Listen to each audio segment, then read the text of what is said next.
and there the word came, boom, cervical cancer. And if you just listen to me now and you are thinking to yourself, oh, thank God, though, it's only one person that I've been with, it's only one person I know.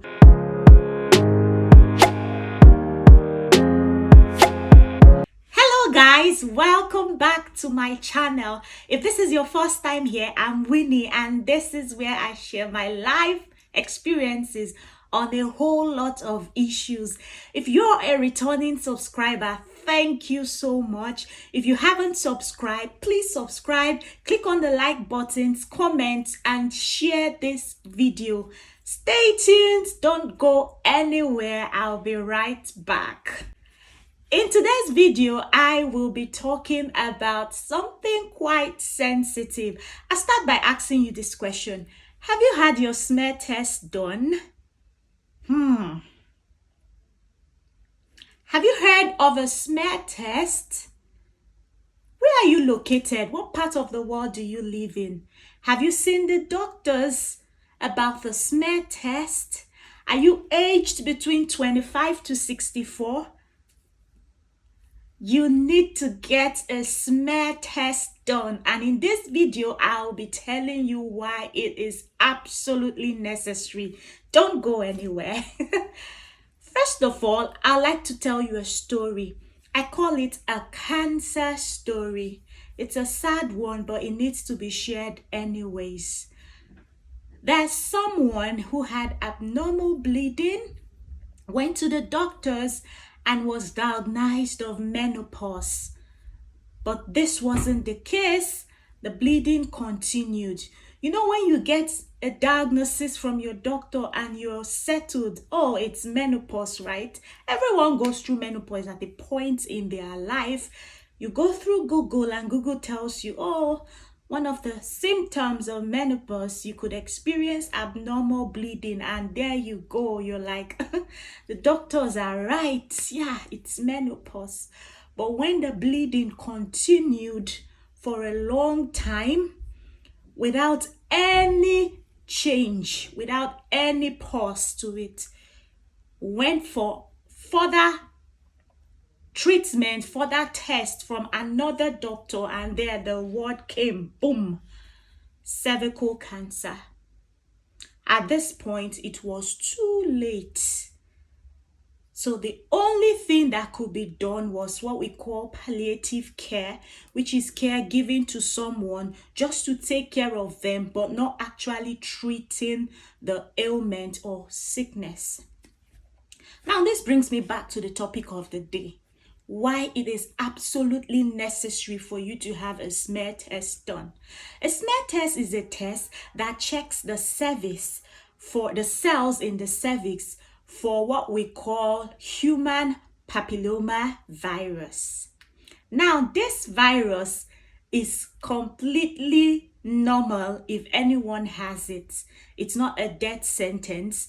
There are different forms of the human papilloma virus, but a particular type is very dangerous. This is the type we call high-risk human papilloma virus, and this virus can cause abnormal changes to the cells in the cervix, which can, if not treated, progress to cancer, to become cancerous.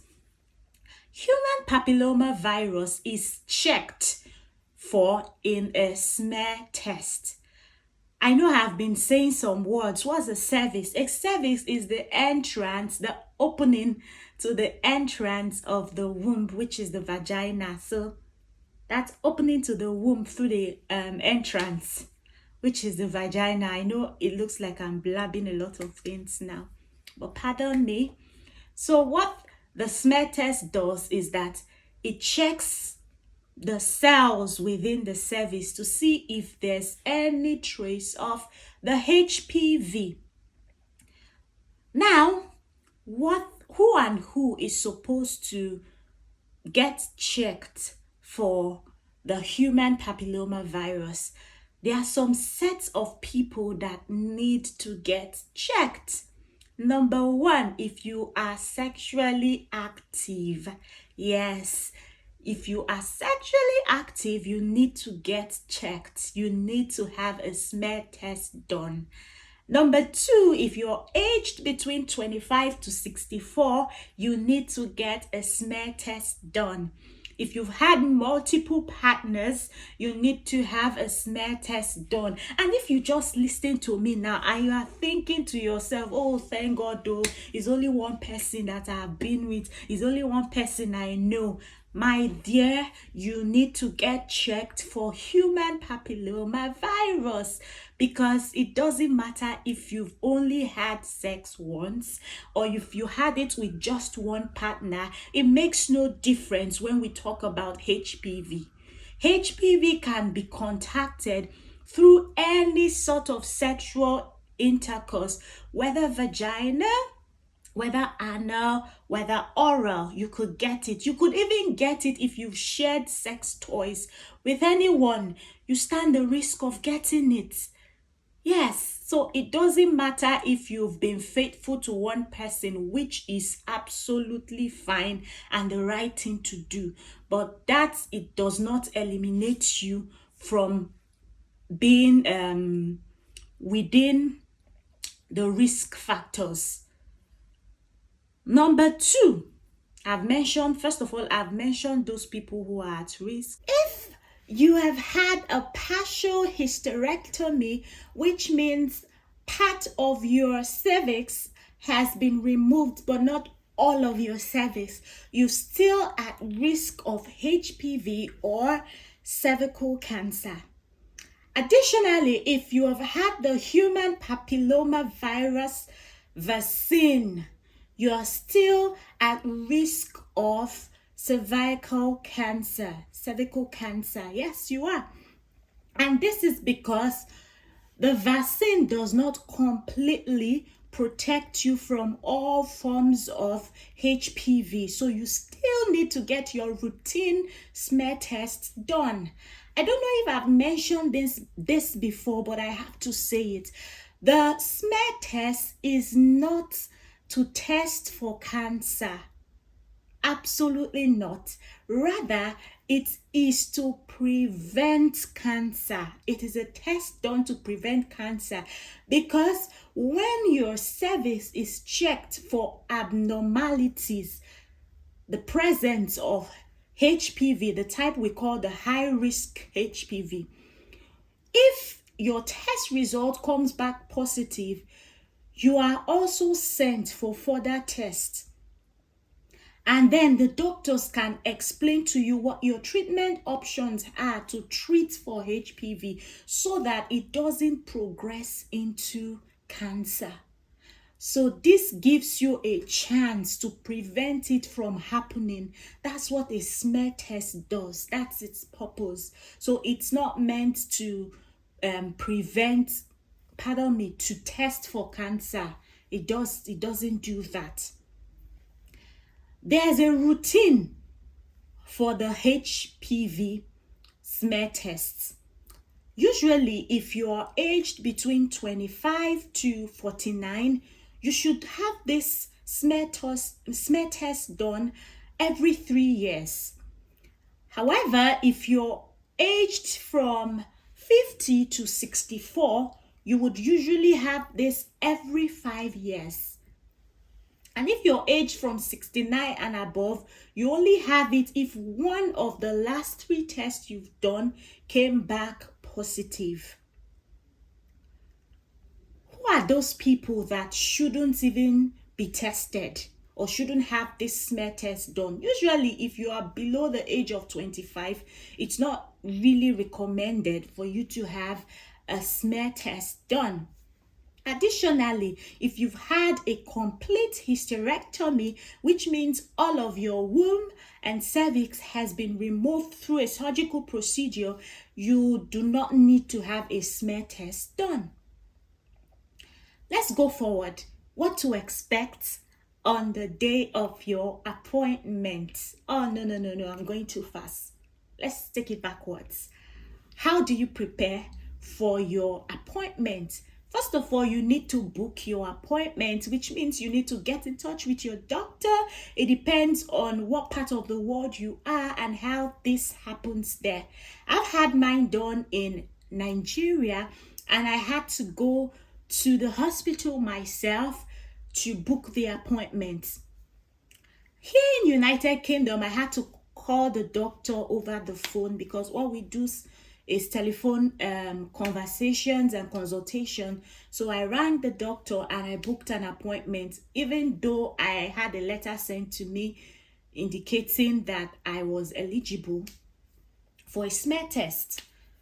So depending on what region you are, find out what it takes to book your appointment and book that appointment. Take note of these things.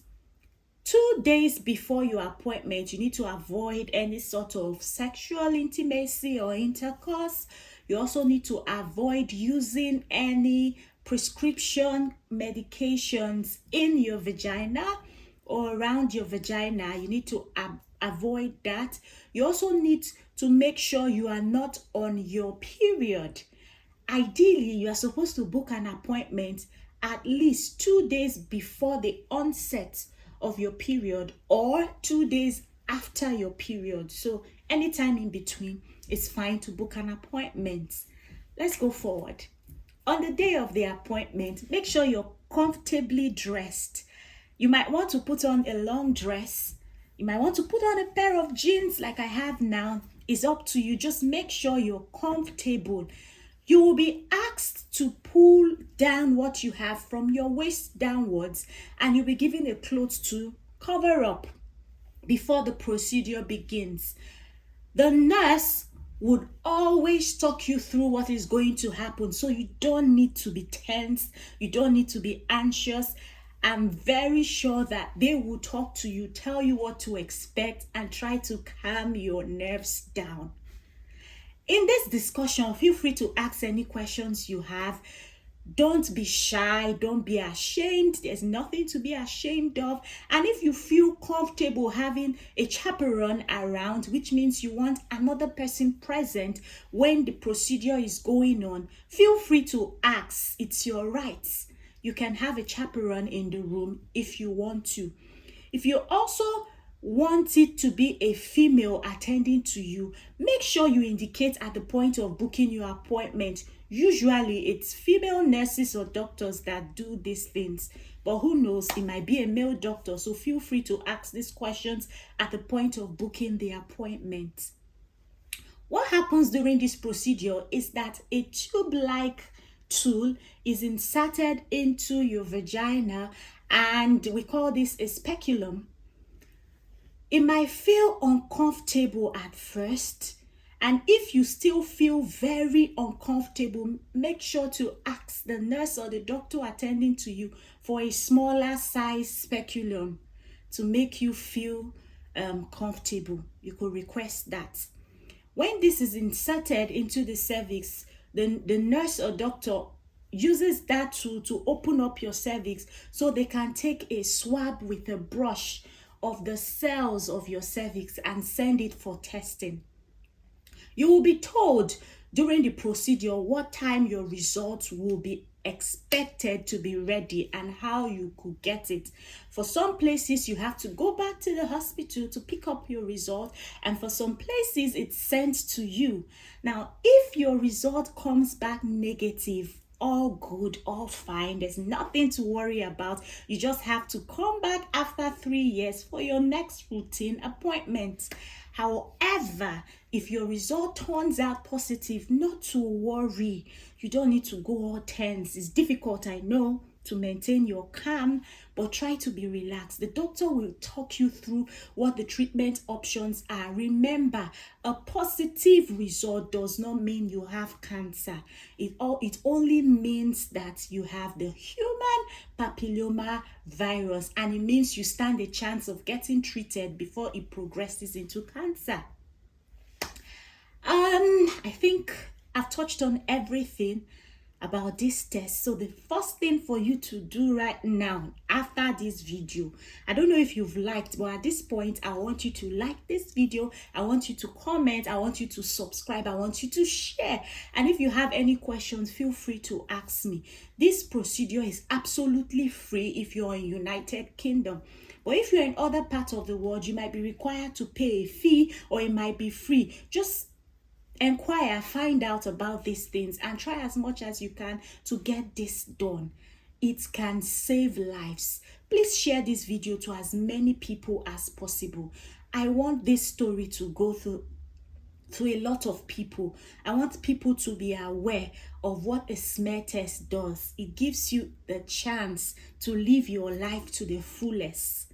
So make sure to book that appointment. Until my next video, keep winning and enjoying life. Love you. Bye.